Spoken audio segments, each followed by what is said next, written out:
je paye avec un mode de moyen mobile. De la même manière, la boutique du quartier, j'ai souvent un problème avec eux parce que je viens, ils me disent j'ai pas de monnaie. Donc ça fait maintenant un certain nombre de temps. Quand on y va, quand on n'a pas de monnaie, on se casse pas la tête, on prend Wave. Et mieux, même les griots maintenant, on leur code Wave quand même. Ça veut dire que... Quand j'ai vu ça, je rigolais. Je suis allé dans un baptême, le griot mettait en bandeau son code Wave, quoi. C'est pas pour faire de la pub, mais bon, c'est quelque chose qui est là. Ça veut dire que ces gens-là qui avant utilisaient des petites pièces de monnaie par-ci, par-là, ont maintenant l'opportunité d'avoir un portefeuille électronique. Et derrière, les banques ont compris, les banques permettent maintenant de faire des transactions entre le compte bancaire et le portefeuille, voilà, le portefeuille électronique. Ouais.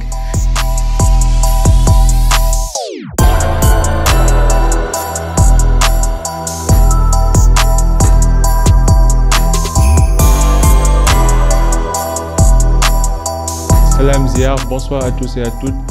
Bienvenue pour un nouvel épisode du Cercle d'Influence Podcast. Aujourd'hui, nous avons l'honneur de recevoir sur le cercle ma chère Khadijatou Tida Dansokho, experte et formatrice en monétique. Bienvenue Khadijatou. Merci beaucoup. Bonsoir tout le monde. Salam tout le monde. Enchanté. En tout cas, merci d'avoir accepté l'invitation. C'est fait un honneur.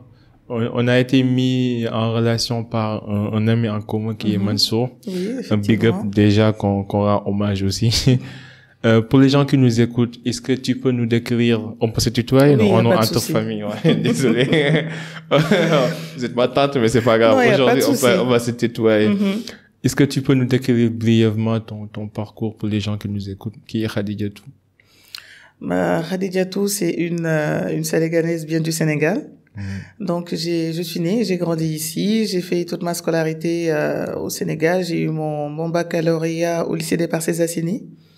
Ensuite, j'ai fait ma licence en téléinformatique à l'université Amadou Hampâté-Bâ.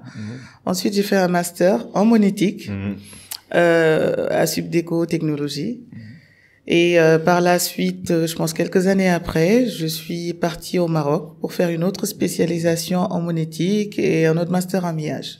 Ok. Voilà, vous avez fait 2 masters, quoi. Oui, 2 masters en monétique, master millage. On va dire que j'aime l'école. C'est quoi millage, master millage? Méthode informatique appliquée à la gestion d'entreprise. Comment je suis censé connaître ça? Vous dites millage comme si c'était un nom, quoi. C'est vrai.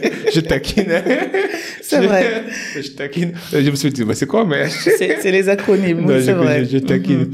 Donc, après votre master au Maroc, vous avez intégré le milieu professionnel directement, c'est ça?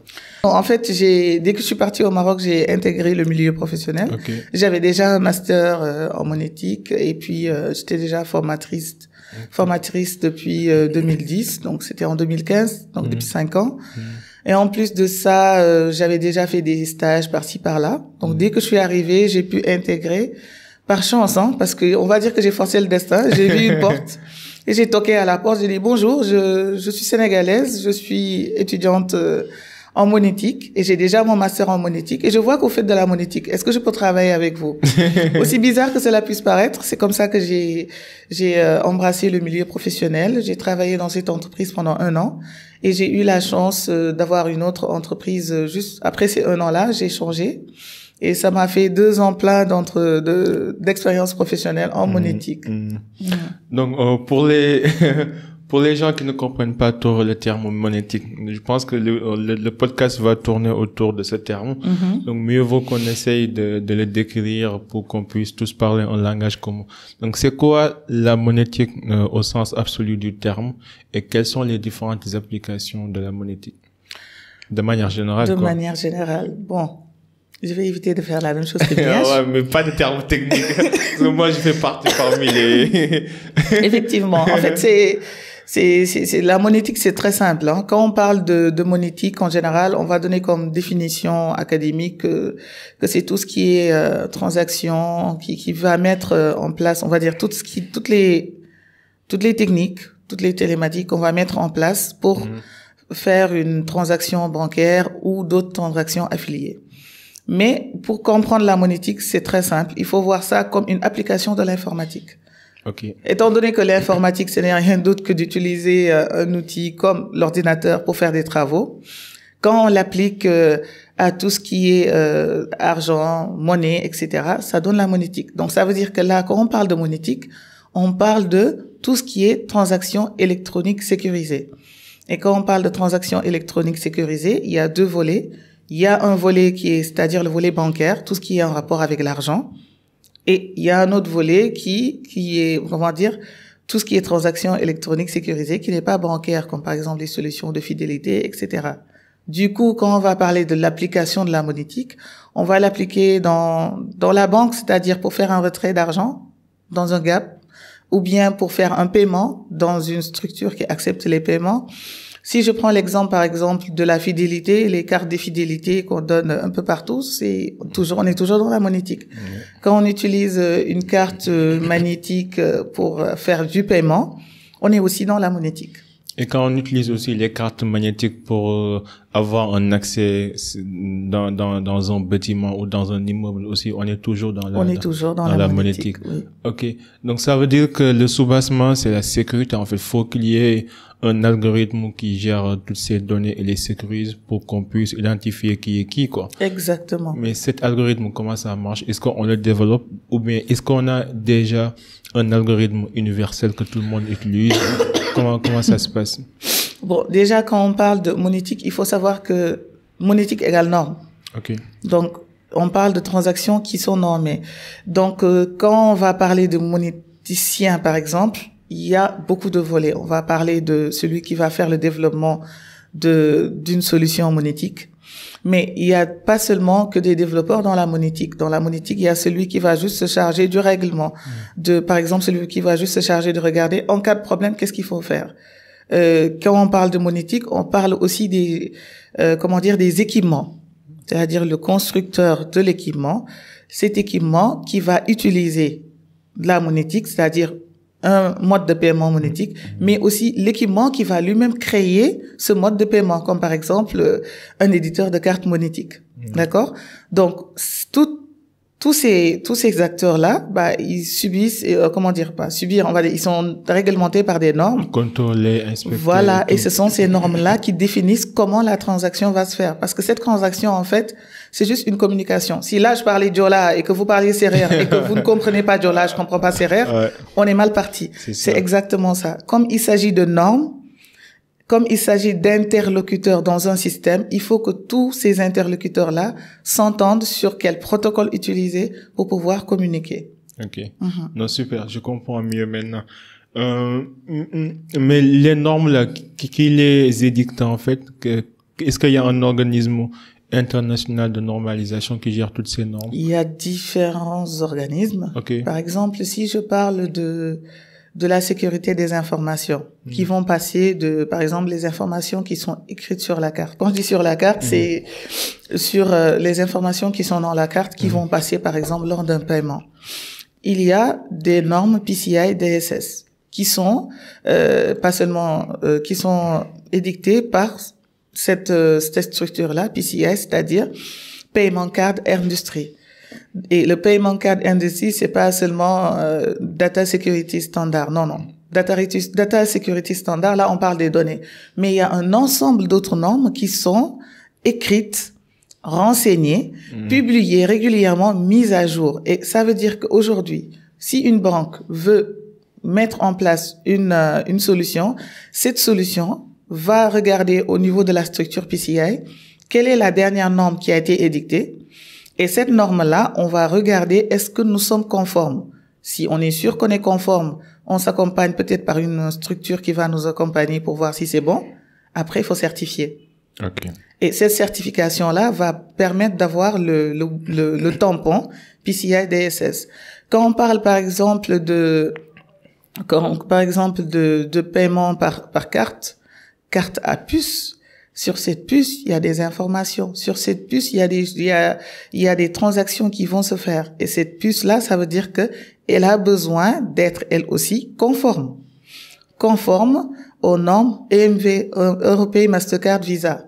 Donc, il y a un ensemble de normes. Là, j'en ai juste cité 2, mais il y a un ensemble de normes qui sont gérées par des structures. Là, quand je parle de Europay, Mastercard, Visa, tout le monde connaît. Ouais. Visa, c'est-à-dire que vu que ce sont des réseaux interbancaires, ils se sont mis ensemble pour édicter une règle qui va leur permettre, à leur niveau, de s'assurer qu'il y a une autre couche de sécurité au niveau des cartes.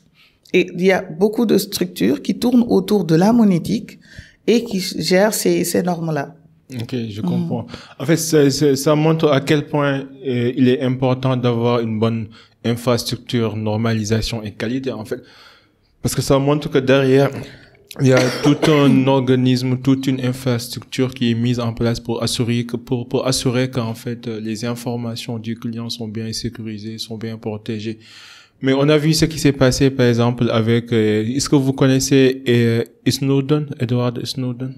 Oui, avec oui, les faillites avec le fait que l'État américain utilise les données de ses différents citoyens pour les espionner, pour en fait prévenir les tendances des consommations des différentes tranches de la population pour pouvoir en fait cibler certaines activités de marketing ou certaines activités politiques, ainsi de suite.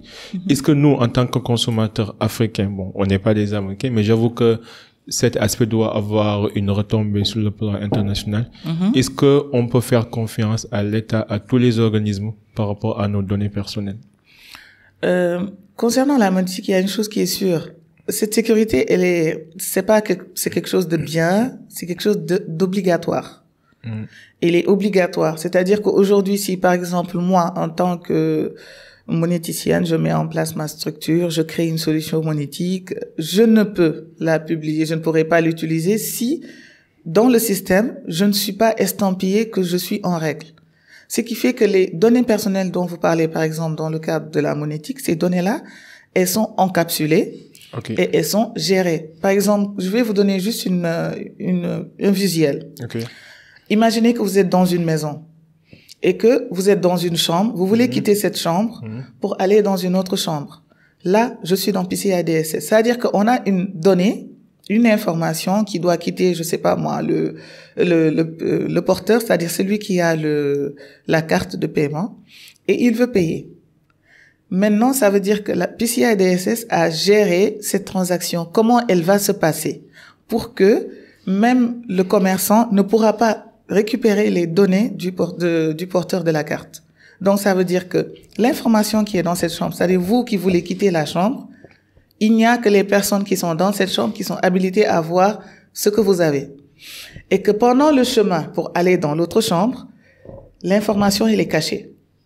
Et que quand vous allez aller dans l'autre chambre, cette chambre-là, il faudra déjà que vous prouviez que vous pouvez entrer. Oui. Et quand vous entrez dans cette chambre, il y a que les personnes habilitées et qu'il y a que les informations qui sont habilitées à voir que vous allez leur donner. Ok, c'est compartimenté, quoi. C'est compartimenté. Et ce compartiment, justement, le fait de voir compartimenter tout ça, ça permet aux informations qui sont au niveau de la carte de pouvoir voyager.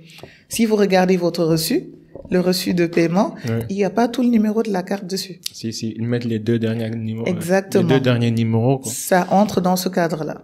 Ok, donc on peut être sûr. Concernant la monétique, oui. Mais on bon, peut être serein, quoi. On peut être serein, mais on est d'accord que qui parle de système parle de risque. Okay. Qui parle de système parle parfois de failles. Quels sont les risques et les failles qu'on pourrait avoir? Par rapport à quoi exactement? C'est large. Bon, de manière générale, je ne maîtrise pas les domaines, mais je pense que c'est comme avec les compagnies aériennes, en fait. C'est rare qu'on ait des accidents d'avion, mais quand même, ça arrive de temps en temps. Et quand ça arrive, on a tous peur, quoi. En fait, mais ça ne nous empêche pas de continuer de voyager, de les prendre, quoi. Oui, parce que quand on parle de monétique, en fait, c'est tout un système. Par exemple, celui qui a le moyen des paiements, c'est le porteur. Okay. C'est lui qui porte le moyen pour pouvoir payer. Celui qui donne la structure, l'établissement financier, qui lui donne le moyen de paiement là, lui c'est l'émetteur du moyen de paiement. Okay. Et celui qui va accepter le paiement, on va dire que lui, c'est l'accepteur. C'est le commerçant. Okay. Et l'acquéreur, c'est celui qui a donné à l'accepteur l'opportunité, c'est-à-dire le moyen d'accepter un paiement monétique. Maintenant, je vous donne un exemple très simple. C'est un exemple qu'on vit au jour le jour. Okay. Vous allez par exemple, vous recevez de l'argent sur votre portefeuille électronique et tout d'un coup, vous vous rendez compte qu'il a été vidé. Il se trouve qu'il n'a pas été vidé par l'opération du Saint-Esprit. Maintenant, il y a beaucoup de cas que j'ai vus, que j'ai traités. C'est tout simplement que la personne a été, la personne a été maladroite, ou bien elle s'est fait avoir, ou bien elle s'est fait arnaquer. Et voilà l'un des risques qu'on a dans la monétique. Parce que nous avons tous nos clés. Nous avons tous nos codes.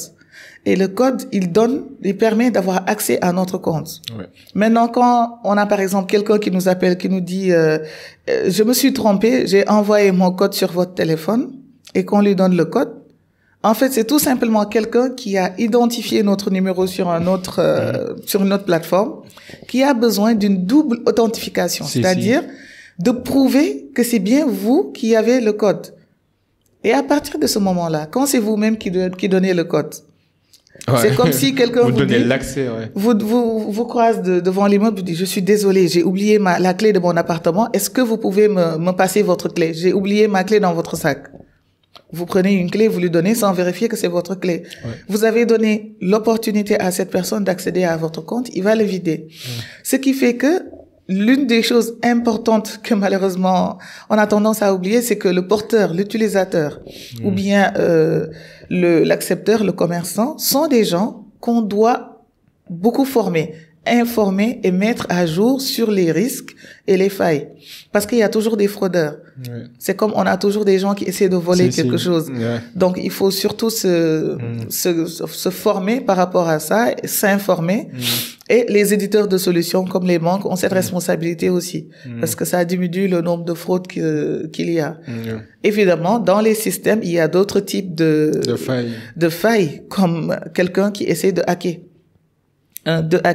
un système, ou bien tout simplement de hacker un gap, c'est-à-dire placer un équipement qui va recevoir... Surtout les Brésiliens, ils sont forts. Voilà. Ils sont forts dans cet aspect-là. Ce sont des choses qui existent, qu'on ne peut pas nier. On va pas dire que le système est sûr à 100%. Mais bon, ce sont des systèmes qui existent. Mais toutes les banques ont des solutions qui sont mises en place pour prévenir. Il y a un système de veille. Il y a un système de veille, comme il y a dans tout système monétique, une équipe qui est chargée de mettre en place des solutions contre ces fraudes-là. Je suis d'accord, en fait. Le risque zéro n'existe pas. Mais aussi aucune solution est parfaite. Mais je dois reconnaître que quand même, si vous analysez le système bancaire ou le système monétique de manière générale, il y a moins de mal, en fait. Ils sont robustes. Oui, c'est un système robuste qui est automatisé et qui se met en amélioration continue, en Exactement. fait. Avec les découvertes technologiques, ça bouge constamment. Par contre, ça m'est arrivé, et ça arrive souvent. Le problème, c'est que quand vous avez un problème par exemple, vous avez un problème avec votre gap, parfois ça arrive que vous retirez d'un gap et qu'on vous le débite alors que vous n'avez pas retiré l'argent. Après, vous êtes obligé de courir, de faire des réclamations, de courir pendant des mois pour récupérer votre argent. C'est ça, en fait, ce que je trouve un peu désolant, en fait. C'est quand on veut mettre notre argent, on facilite tout. Mais quand il y a un problème avec notre argent, pour les récupérer, c'est tout un problème, quoi. En fait, ce que vous êtes en train d'expliquer, c'est ce qu'on appelle un débit à tort. Donc, ce débit à tort, s'il a un nom, ça veut dire que quelque part, il a été renseigné et que là où il est renseigné, il y a un process à suivre pour régler le problème. C'est ce qu'on appelle la gestion des litiges. Donc, dans cette gestion des litiges, il y a un délai, par exemple, pour faire la réclamation, un délai pour faire le traitement. Et après le traitement, si on a fait le traitement et qu'une des parties n'est pas d'accord, par exemple, on a défini un autre délai pour que l'autre partie puisse dire non, je suis pas d'accord, pour qu'on puisse faire le règlement, etc. Donc, le temps que vous estimez être un temps trop long, en fait, c'est un temps de traitement. Si le problème se passe, par exemple, c'est facile à gérer.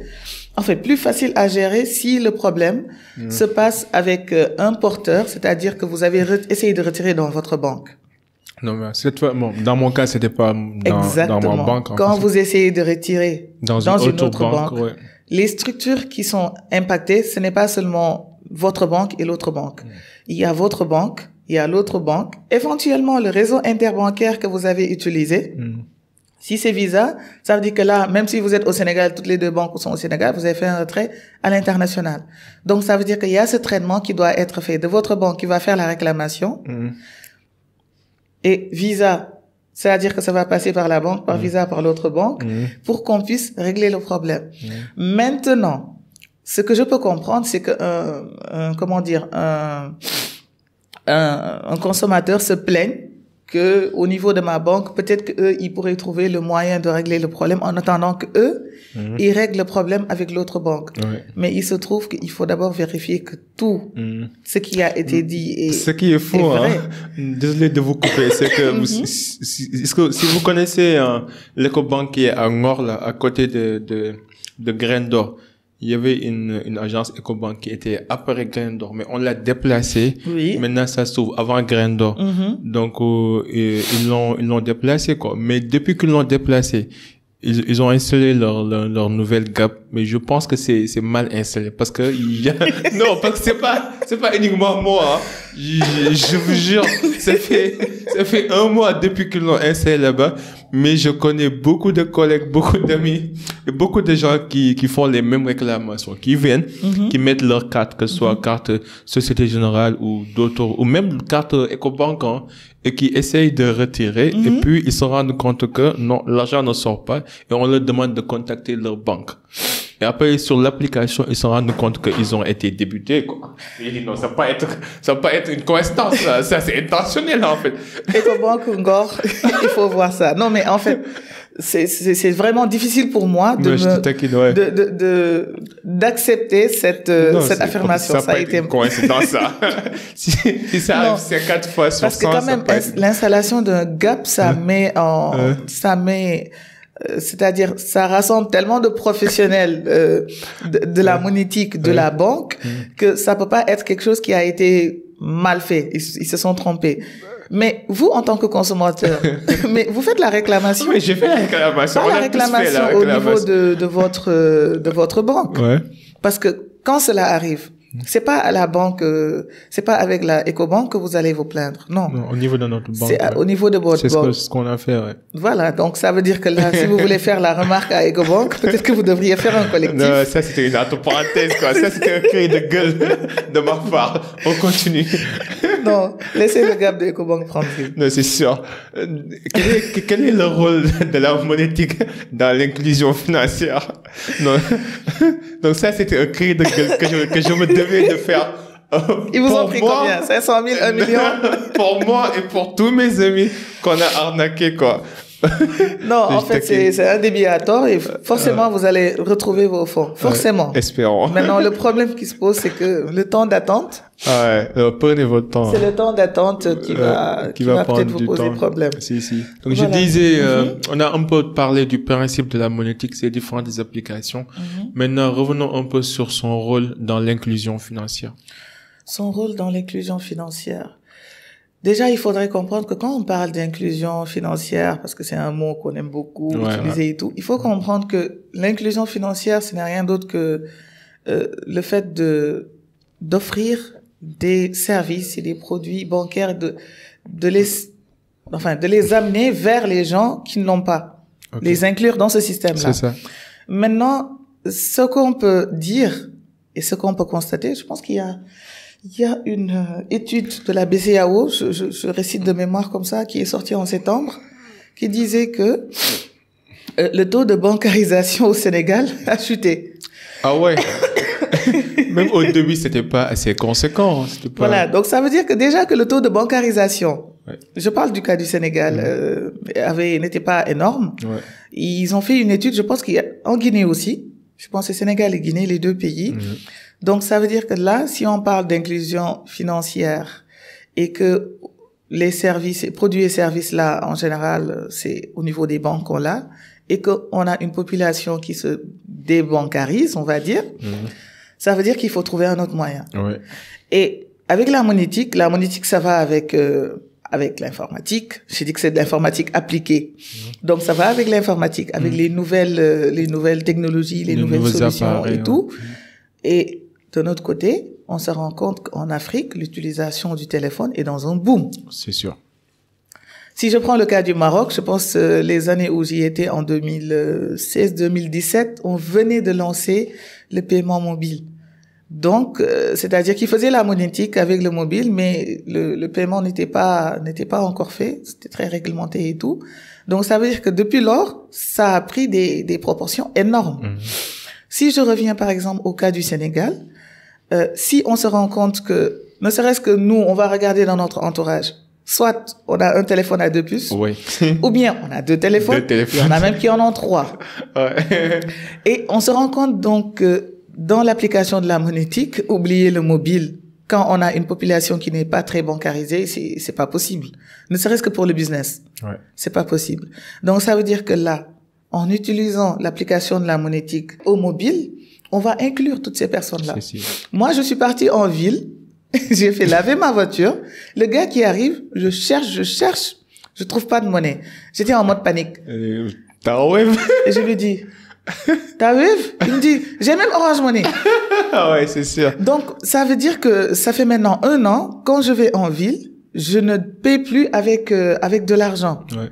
Je paye avec un mode de moyen mobile.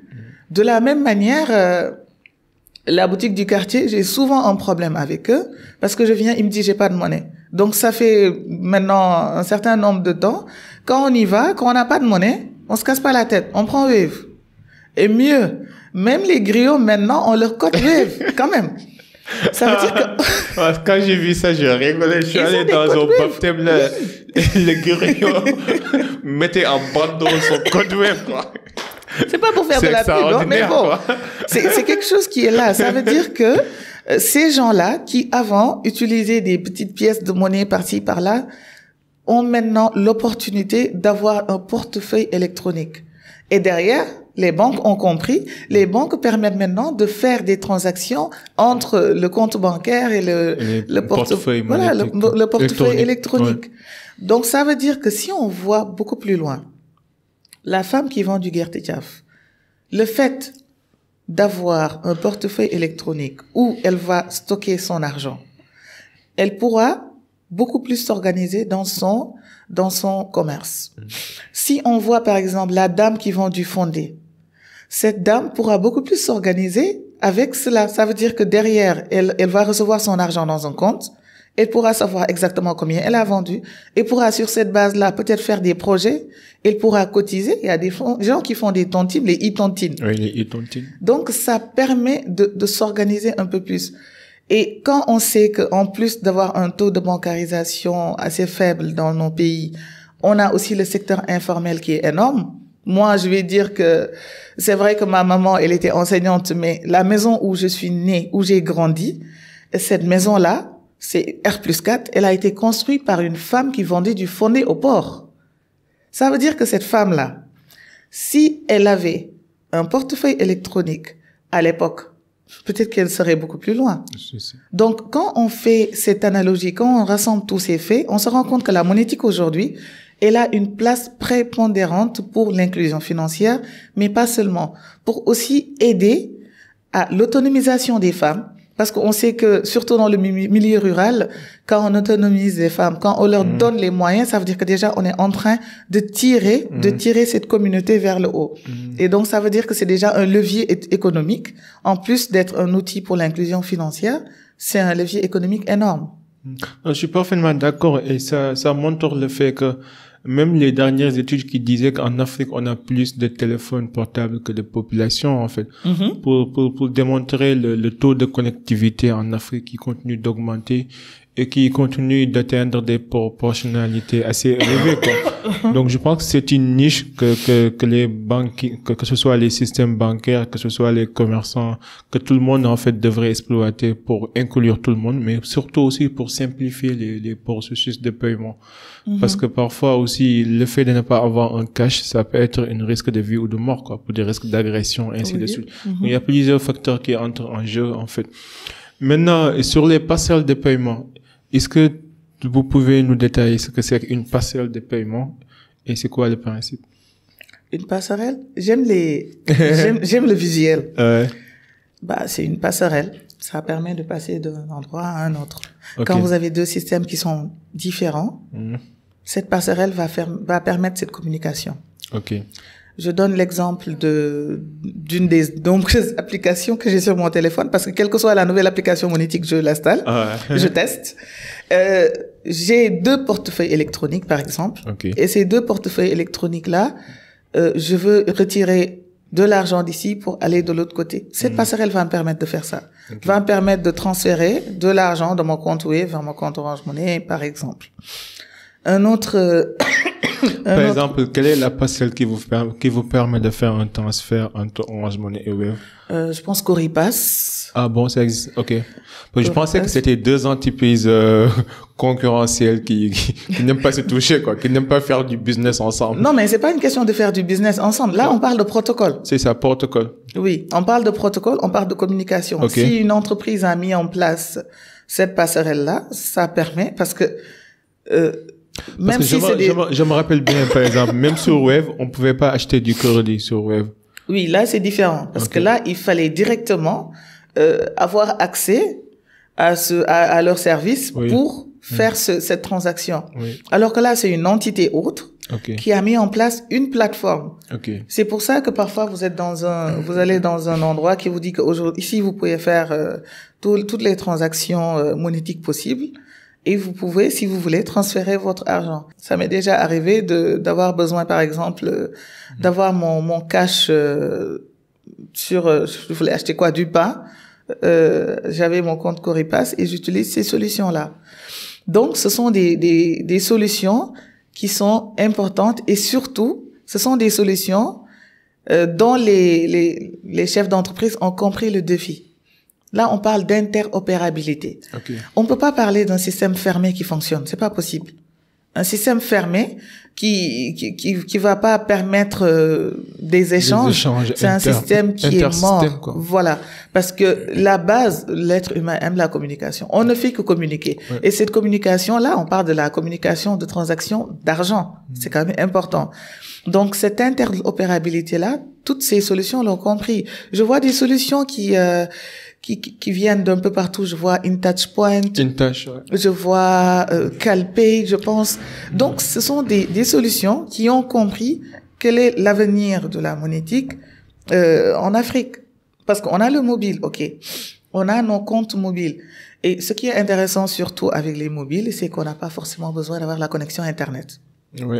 Parce que avec les codes ISSD, dièse, etc., on peut accéder à notre argent. Ça marche en offline, quoi. Voilà, on n'est pas obligé d'avoir cette connexion à tout temps, mais la couche que va rapporter ce genre de plateforme, c'est de pouvoir avoir cette interopérabilité. C'est quand même notre argent. Est-ce qu'on peut considérer les agrégateurs de paiement comme des passerelles, comme par exemple les InTouch, les agrégateurs de paiement, quoi. Par exemple, imagine, on met en place un site web et on veut en fait faire des transactions en ligne. Ce qu'on fait, c'est qu'on va installer un agrégateur de paiement qui nous permet d'avoir des transactions sécurisées. Est-ce qu'on peut les considérer comme des passerelles? Ça dépend de l'offre, de l'offre de l'entreprise. Mais par exemple, quand on veut faire un paiement, l'avantage, par exemple, de ces agrégateurs de paiement, c'est qu'ils vous offrent une palette. C'est ça. Sur Orange Money, Wave, carte bancaire. Là, il y a plusieurs options, Il y a plusieurs options. La dernière fois que je suis partie sur une plateforme pour payer et qu'on m'a dit il faut payer par, je vais taire le nom de l'entreprise, de la structure, mais j'étais choquée. Ils m'ont dit tu payes par chèque, soit un chèque qu'on dépose, c'est-à-dire ou bien un virement, genre ils me donnent un RIB. virement bancaire. En 2022, moi, je me suis dit, c'est pas possible. C'est pas possible, ouais. Maintenant, quand on voit au contrario avec ces agrégateurs, on a l'opportunité de payer via en fait tout ce qui est mode de paiement. Tout ce qui est mode de paiement. Ils lâchent rien du tout. Ouais. Et ça veut dire que ce sont des systèmes qui sont très dynamiques, flexibles. ouais, Moi, flexible. je suis impressionnée parce que ils sont tellement flexibles et aussi ils sont à jour. Ouais. Est-ce que vous avez une histoire particulière par rapport à la monétique, une histoire drôle ou une expérience qui vous a marqué dans ce domaine? Une expérience qui m'a marqué dans ce domaine. Ou même une histoire drôle ou conséquente, peu importe. Moi, ce qui m'a marqué dans la monétique, en fait, ce sont ces applications. Okay. C'est pas forcément une anecdote. C'est le fait que, bon, quand j'ai démarré dans la monétique, au début, j'avais un peu peur parce que je connaissais pas. J'avais déjà fait de l'informatique, j'avais mon diplôme de monétique en poche et tout.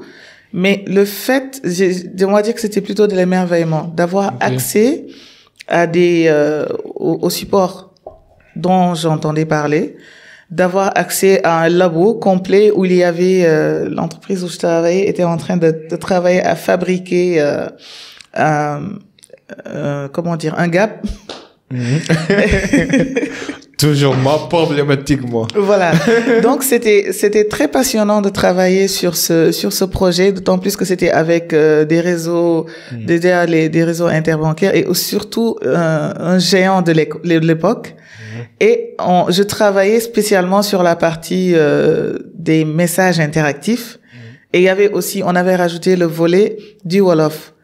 Donc ça m'avait beaucoup marqué parce que je me disais qu'en fait, voilà, ça veut dire que c'est pas un truc qui est réservé aux grands intellectuels, etc. Parce que si on va jusqu'à faire des messages interactifs en Wolof, en français, en anglais, en d'autres langues, parce que bon, j'imagine qu'en Chine, il y a pas que le français et l'anglais. Donc, je me rendais compte, en fait, de toute l'ouverture que permettait d'avoir ce genre de solution. Et plus particulièrement, une solution sur laquelle j'ai travaillé qui travaillait avec les agriculteurs. Une solution dont je faisais la conception. Donc, ça a montré que l'application de cette monétique-là, elle ne se préoccupait pas seulement de l'argent et des institutions financières. En fait, le cœur de l'application de la monétique, c'est l'homme, en fait. C'est l'homme social. Voilà, c'est l'homme qui va utiliser la monétique, c'est l'homme qui va être le porteur de cette carte. Même si on va dans l'institution bancaire, derrière, ce sont des hommes qui gèrent. Et je veux dire que en monétique, c'est ça plutôt qui m'a le plus marqué et qui m'a incité à travailler un peu plus dans tout ce qui est modélisation de systèmes de paiement, modélisation de systèmes informatiques. Parce que derrière ce système-là, moi, je vois pas le système. Je vois l'homme qui va l'utiliser, l'utilisateur final. Je comprends, je comprends. C'est assez intéressant. Mais est-ce que vous pensez-vous que l'entrepreneuriat ou la monétique peut être sociale, peut être au sens absolu du terme social? Après tout, les banques ou les systèmes, ils sont là pour faire de l'argent, quoi. Oui, mais quand on parle de monétique, on parle pas d'argent seulement. C'est une solution, j'imagine. La solution, évidemment qu'elle peut être sociale, mais elle est sociale. Ah bon? Oui. Ok. Compare Express, ça fait quoi? Je sais pas. Compare Express. Les gens, ils font tout le temps les plateformes de crowdfunding, là, de financement participatif. C'est du social. Elle est sociale. En fait, ce sont des solutions qui... D'une part, oui, mais d'autre part, parce qu'elles prennent, en fait, la plateforme prend une partie du montant collecté. Il faut bien que la plateforme vive. N'oubliez pas que cette plateforme... l'autre partie, quoi. Voilà, en fait, c'est ce que je disais tout à l'heure. Dans le système informatique, je ne vois pas le système en tant que machine. Okay. Parce que derrière ce système, il y a des hommes. Okay. Devant ce système, il y a des hommes qui vont utiliser ce système. Et quand vous me dites que, par exemple, ils prennent une partie, derrière, qui fait marcher la plateforme? C'est le système, c'est la machine, c'est eux. Derrière, il y a des hommes. Oui. Donc, on se dit que derrière, peut-être qu'ils ont besoin d'avoir une rémunération. Je sais pas. Je sais pas comment ça fonctionne. Donc, en fait, c'est ça cette force, justement, de la monétique. C'est le fait de pouvoir créer des opportunités.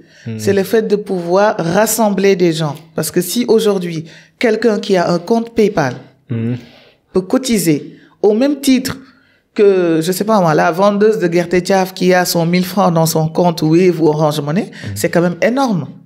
C'est énorme qu'il y ait ces gens qui sont dans des endroits différents, qui ont des modes de paiement différents, mais qui sont rassemblés par une même cause. Une cause qui est sociale et qui ont envie d'aider une personne à démarrer un business, à rétablir un tort, à se soigner, etc., qui peuvent cotiser au même titre. Oui, ça c'est vrai. Parce que je voyais pas les plateformes de financement participatif comme des solutions monétiques. Mais oui, vous avez raison. C'est vrai. Mais que pensez-vous du fait qu'il y a trop de concurrence dans ce domaine? Bon, on a Tigo Cash, et InTouch, on a Wizall, on a Web, Orange Money. Il y a beaucoup de portefeuilles électroniques au Sénégal qui font que parfois c'est un peu compliqué, quoi. Ouais, sauf qu'il y en a pas assez. Oui. Ah bon? Vous trouvez qu'il y en a pas assez? Il y en a pas trop. Pourquoi? Déjà, par rapport aux gens qui utilisent, la proportion de personnes qui utilisent ces solutions de paiement par rapport à celles qui pourraient les utiliser, on n'a pas encore atteint le nombre. Oui, on est d'accord sur ça. Oui. Et le fait qu'il y ait autant de moyens de paiement, c'est pas mal, ne serait-ce que pour le consommateur. Oui, mais je veux dire, il doit y avoir une garantie derrière. Est-ce que vous avez suivi l'histoire de Johnny Johnny, par exemple? Johnny Johnny a déclaré faillite. Oui. Et les taximans, les commerçants, les gens qui avaient laissé de l'argent dans leur portefeuille, ils l'ont perdu, ils n'ont pas été remboursés, quoi. Comme ça, d'un jour au lendemain. Oui. Vous voyez un peu? Donc, normalement, il doit y avoir derrière une garantie. Même si c'est une petite plateforme ou c'est une petite entreprise qui fait de la monétique, il doit y avoir une garantie derrière qui font que, en fait, s'il y a un souci, que les gens puissent retirer leur argent, quoi. Vous suivez le problème de ce qui se passe en Liban en ce moment? Non, je sais pas. C'est quoi exactement? Je pense que c'est en Liban, si je ne m'abuse. Okay. Il y a des gens qui ont de l'argent dans leur banque. Mais qui n'arrivent pas à les utiliser. Oui. Ouais, à cause de la crise économique. Exactement. Okay. En fait, il y a quand même une réalité de la gestion bancaire, de la gestion financière qui est là. Ce qui est tout à fait différent on va dire, de système monétique. Et évidemment, quand on va s'engager, ça c'est une question de responsabilité par rapport à un engagement. Quand on s'engage par rapport à une structure à qui on donne notre argent, on est d'accord que l'argent là, on lui demande de garder. Peut-être qu'on lui demande de travailler dessus, mais c'est pas un cadeau. C'est pas un cadeau. Maintenant, en cas de problème, malheureusement, ce qui est arrivé par exemple pour Johnny Johnny, c'est un désastre économique. Oui. C'est un désastre économique parce que moi, c'est récemment que j'ai su que les gens n'avaient pas pu recevoir leur fonds. Et c'est un désastre économique. Et l'assurance qu'on peut avoir, moi, par exemple, pour moi, l'assurance qu'on peut avoir, c'est d'être avec une structure qui est assez solide. Et qui est cotée aussi. Qui a les reins solides pour pouvoir gérer. Par exemple, je sais que Wave, Orange Money, ils n'auront pas ce genre de problème. J'espère bien que non. Oui, j'espère bien. Non, parce qu'ils ont les moyens qu'il faut. Voilà. Ils ont les ressources qu'il faut. Assez solides, ce sont des géants. Ce sont des géants, quoi. C'est un peu ça. Donc, vous trouvez qu'on doit avoir plus de solutions? Mais oui, Okay. On va avoir plus de solutions. C'est là, les fintechs sont en train de pulluler un peu partout parce que c'est une niche. Une niche, ça veut dire que là, on n'a même pas encore atteint le degré de ce qu'on devrait avoir. Il y a des systèmes monétiques qu'on n'a pas encore atteint. Récemment, j'ai lu un article qui parlait de paiement en chuchotant, de pouvoir payer. Non, mais c'est intéressant. Chuchotant. C'est tellement passionnant. En chuchotant à sa carte son code. Parce qu'on va pas chuchoter on va pas crier le code. Ça veut dire que derrière, il y a quelle technologie? Il y a la technologie de la reconnaissance vocale. La reconnaissance vocale, oui. Et la reconnaissance vocale avec le chuchotement, c'est quand même énorme. Je sais qu'en Chine, tu peux payer avec la reconnaissance faciale, quoi. Ça, j'ai entendu. En Chine, en fait, tu as ton compte, tu fais tout avec. Oui, ça, j'ai entendu, ouais. Tu fais tout avec, que ce soit le paiement, que ce soit les transports en commun, tout. Et justement, c'est quelque chose, si on y arrive, ce serait bien. Ne serait-ce que pour la gestion de la santé. Je pense pas que ça, c'est une forme de liberté, ça. Ça, c'est du communisme. Le fait que toute l'information soit centralisée. Non, moi, je suis contre ce phénomène. Ça, c'est autre chose. Parce que quand, justement, Est-ce que vous faites confiance à l'État au point de lui donner toutes vos informations? Moi, je fais confiance à personne avec mes données. Même les gens avec qui je vis, ils connaissent pas mes codes. C'est ça, en fait. Moi, j'aimerais pas que l'État gère quoi que ce soit. Voilà, moi, je suis une parano. Quand vous me posez cette question, c'est automatiquement non. Mais, quand on est dans un système, avec lequel on doit travailler, ce système-là, parfois, il y a des choses, il faut accepter. C'est comme la carte d'identité.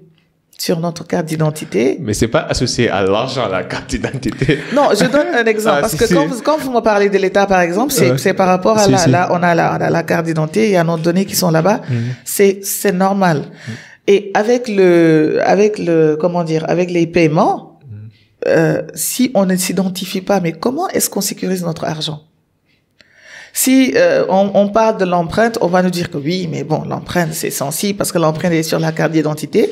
C'est un mode d'authentification qu'on peut utiliser. Déjà, on l'a tous enregistré dans nos téléphones. Donc, si on nous propose ce moyen, il faut pas automatiquement penser à mal, en fait. Il faut se rendre compte qu'il y a un système qui est là, qui évolue. Maintenant, c'est un choix. Soit on accepte de faire partie de ce système, et c'est un choix qui est libre. On n'est pas obligé. C'est pour ça qu'il y a le choix des modes de paiement. C'est ça aussi ce qui nous amène à ce qu'on appelle les crypto-monnaies. Quel est votre avis sur les crypto-monnaies, que ce soit Bitcoin et autres? Est-ce que vous les voyez comme une solution pérenne pour faire face à ce phénomène de sécurité, que le fait que l'État en fait s'implique dans les transactions? Parce que je pense que les crypto-monnaies, c'est une solution fermée où personne n'a contrôle en fait, et que c'est vraiment une chaîne unique, et qu'il y a que les personnes qui sont impliquées qui ont le droit dans leur richesse, dans leurs transactions. En fait, j'ai un souci de compréhension. Qu'est-ce que vous entendez par l'État qui s'implique dans les transactions? Ce que j'entends par là, par exemple, je donne un exemple. Récemment, j'ai appris que personne n'est indépendante, en fait. Et que ça veut dire quoi? Ça veut dire que c'est des niveaux. Par exemple, là, si je suis un employé, je fais ce que la société attend de moi, que je me comporte de manière correcte, j'aurais aucun problème. Je pourrais avoir un compte bancaire, avoir une carte bancaire, faire des transactions. Mais il suffit que je sois un commerçant ou bien un opérateur économique et que je commence à m'ingérer dans la politique pour que tu vois l'État, en fait. On a vu le cas de le fondateur de Saint-TV, là, Bougane, en fait, on a gelé tous ses comptes, on a gelé tous ses biens pour des raisons purement politiques. Ça montre qu'en fait, l'argent, d'une part, est, d'abord, c'est appuyé par la trésorerie nationale, c'est supporté par des fonds étrangers, mais en même temps, l'État peut s'immiscer quand il veut, pour des raisons que ce soit politiques, parfois même non justifiées, pour dire on va geler tel compte ou tel compte. Donc finalement, on se dit qu'il sera plus judicieux de trouver peut-être une alternative, ou peu importe si vous avez des intentions politiques, ça va vous permettre de sécuriser vos biens, quoi, d'une part. D'accord. Bon, déjà, je vais relever quelque chose. Moi, peut-être c'est l'esprit scientifique qui parle, mais dans mon entendement, si il y a un pouvoir qui peut s'ingérer dans un système monétique ou un système bancaire, c'est qu'il y a peut-être des justificatifs qui ont été posés sur la table.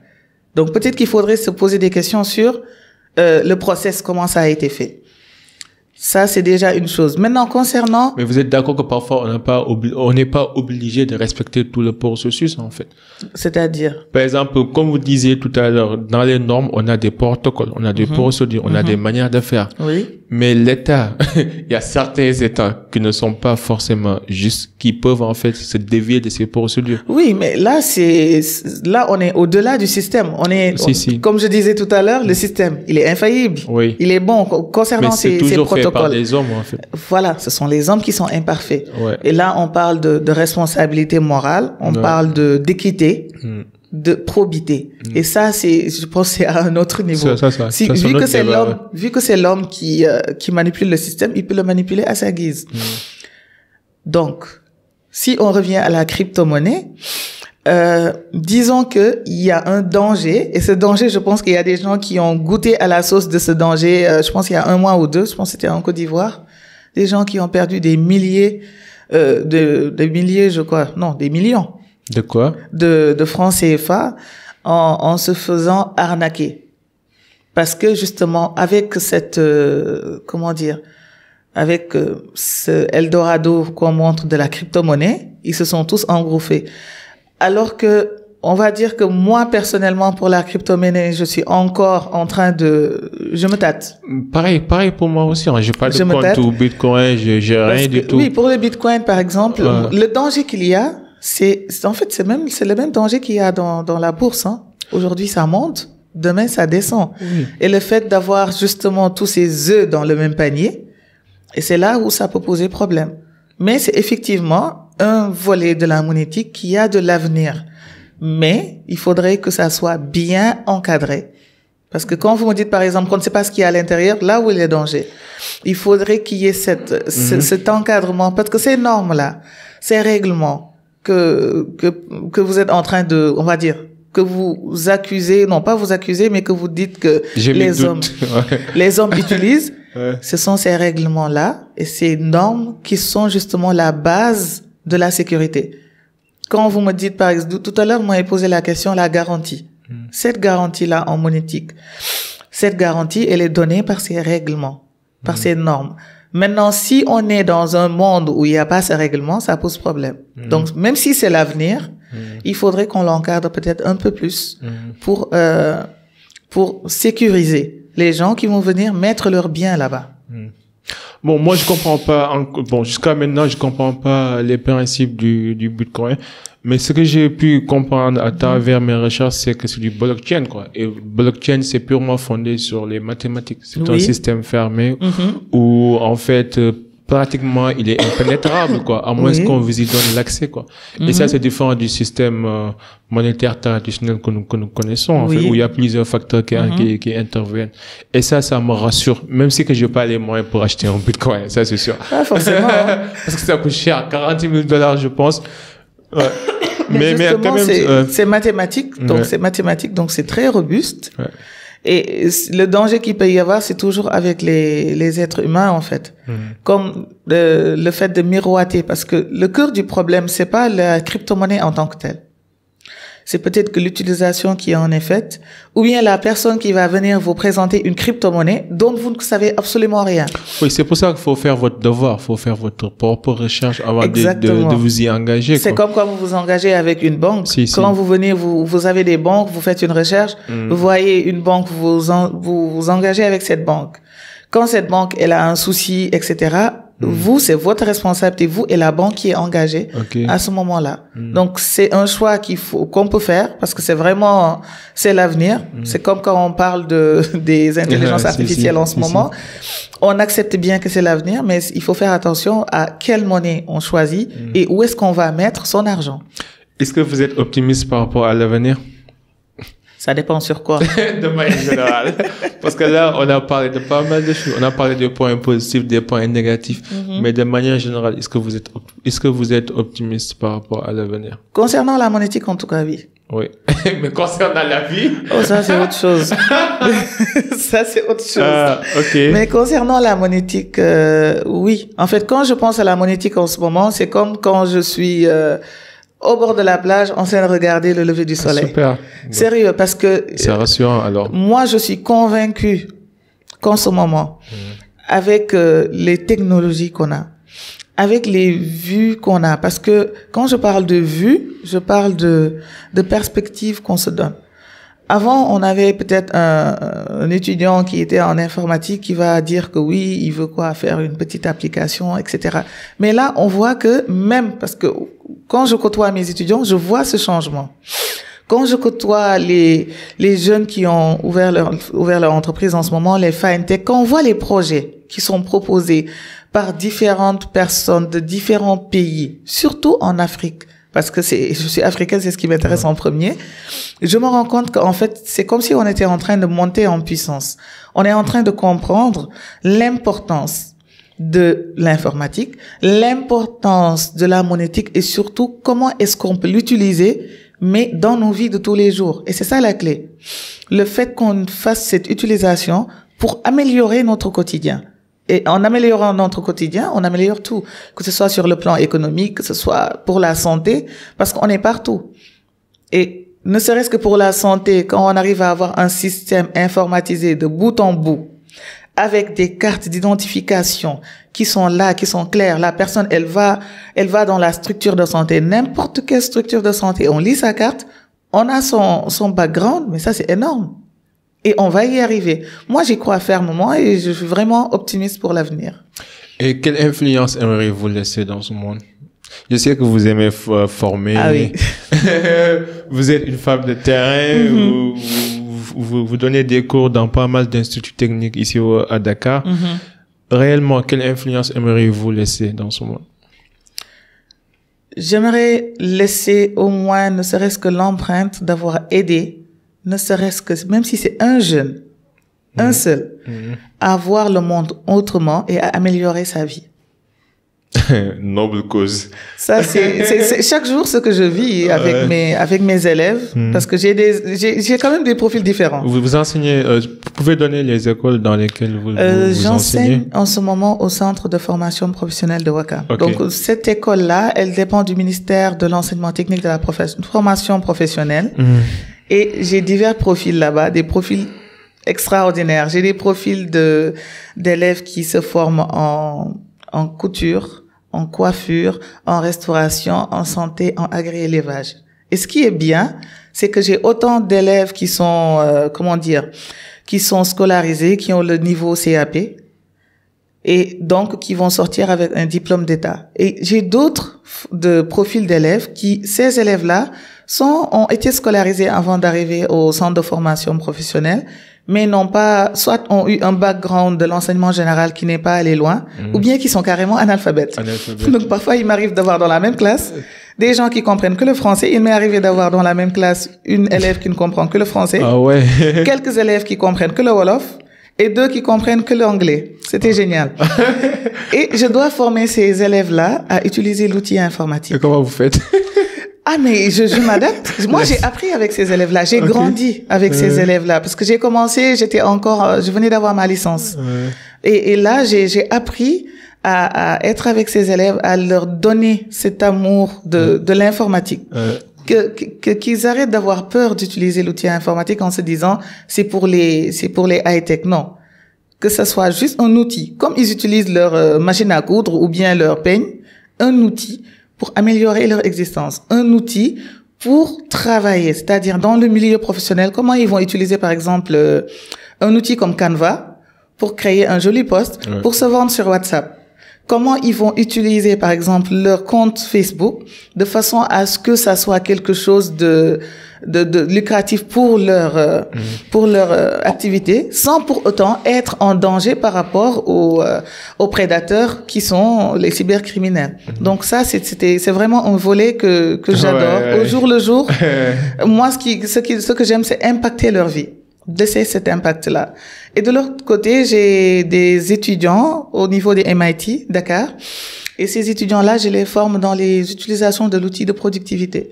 Donc, justement, comment utiliser les outils informatiques pour être productif en tant qu'étudiant en IT, en tant que futur professionnel en IT.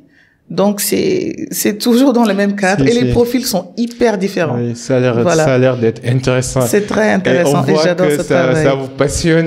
Ça me passionne. Même quand vous en parlez, là, on sent la passion. En tout cas, je vous souhaite que le meilleur pour vous et pour vos étudiants. Ce fut un honneur de vous avoir sur le podcast. J'ai beaucoup appris. C'était un plaisir et un honneur aussi d'être avec vous. Comment les gens pourraient entrer en contact avec vous?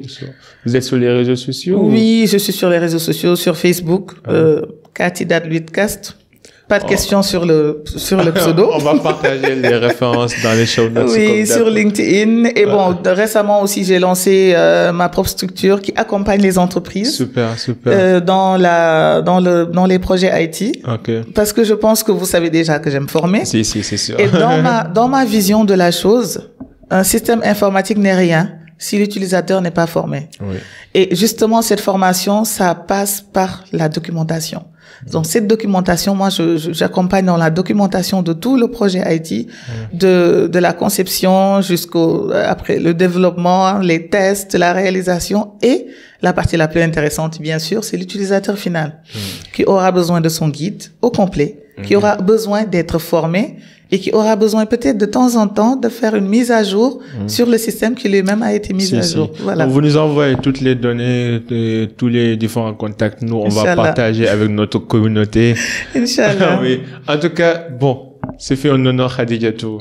Merci beaucoup. Oui, merci beaucoup. Et j'espère que vous, nos auditeurs, nos téléspectateurs qui nous écoutent et qui nous regardent, n'hésitez pas à lui envoyer des messages, à suivre en fait ces différentes activités et pourquoi pas faire l'une de ces formations pour apprendre avec elle en fait parce qu'elle est vraiment passionnée par tout ce qu'elle fait.